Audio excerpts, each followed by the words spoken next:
Hi, and welcome to Enchantment of Eternity's review of the X Files Miniseries Episode 5 Babylon. This video is a part of a series of videos where I review episodes of the X Files. I'll have to give a spoiler warning for Episode 5 Babylon. If you haven't seen the episode, you will not want to watch this video, otherwise, things will be spoiled for you.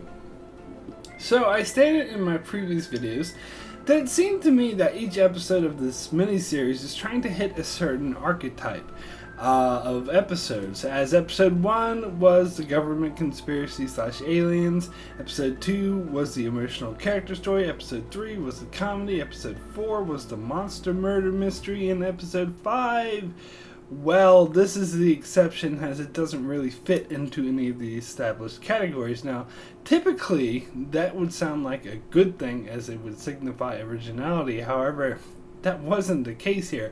This episode seemed really confused about what it wanted to be, and ultimately I would describe it as a huge mess.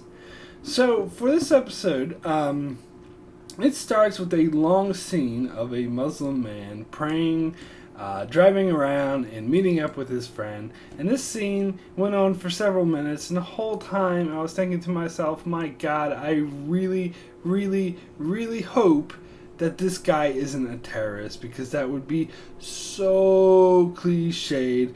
And sure enough, he was a terrorist. As soon as the bomb went off, I almost turned off altogether. This episode immediately lost a lot of my interest.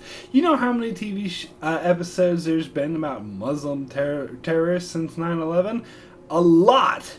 You know, it's not for political reasons that this bothered me, but strictly because it was so unoriginal. I've seen this story so many times, I have absolutely zero interest in seeing it again.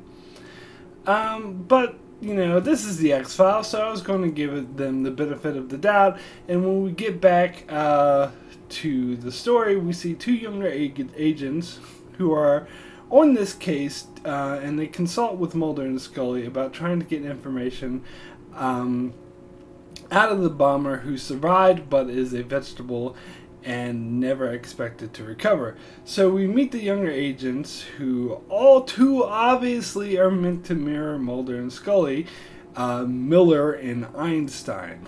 Miller is really open-minded to the unexplained phenomenon, and Einstein is a medical doctor and a scientist. So Miller was interested in consulting Mulder and Scully. Einstein wasn't, so they leave. But while they're at the airport, Scully calls Miller and agrees to meet him in Texas to try an unorthodox scientific method of trying to get information from the brain-dead terrorist, where Mulder calls Einstein and asks her to stay behind to try to convince her to let him try like psychedelic drugs in order to communicate with the terrorist.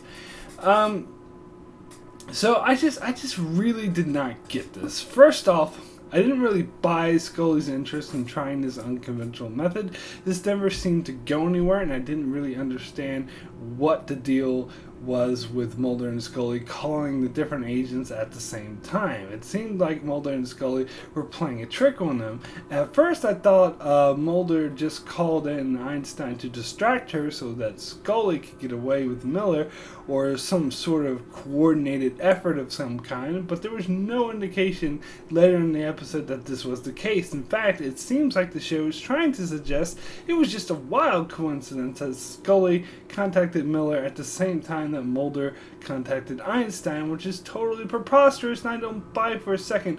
And plus, Mulder's plan to take shrooms to communicate with the brain-dead terrorist, come on. Okay, so let's say that I buy that Mulder would want to do that, and that's a big if. I still don't buy that he would go to Einstein with this. I knew that they addressed this in the episode when she asked outright why he didn't go to Miller instead of her, and I really didn't buy his explanation. The only reason that makes any sense is that he was just trying to distract her for Scully, but the rest of the episode doesn't support that. It just seems to suggest he genuinely wanted to try to take shrooms in order to communicate with a guy in the vegetable state.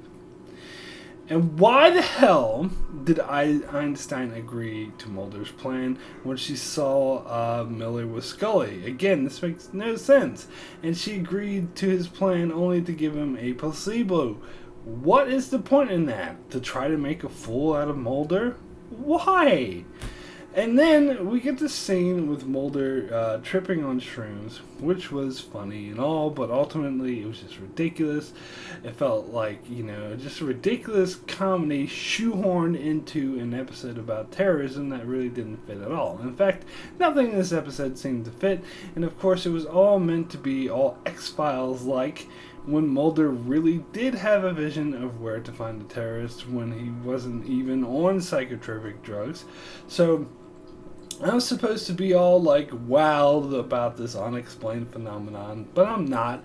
I'm just like, like everything else in this episode, it just seems a bit ridiculous.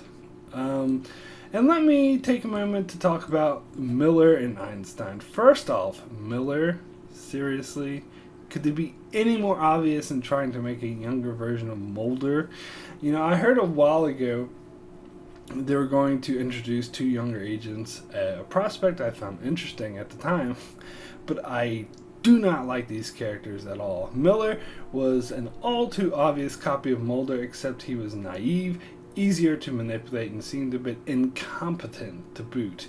Einstein was just annoying. She was pushy, closed-minded, and whiny. So yeah, I didn't like either of them. So some speculate that these two characters could become Mulder and Scully's replacements if Gillian Anderson and David Duchovny don't want to do the show anymore, or could possibly start a spin-off of some kind. First off, I was against this prospect on principle even before seeing this episode, because that's what they tried to do in season 9 of the X Files with Doggett and Reyes, who were intended to be replacements for Mulder and Scully, and instead, they ruined the show because nobody swallowed that, and to the point the whole show got canceled.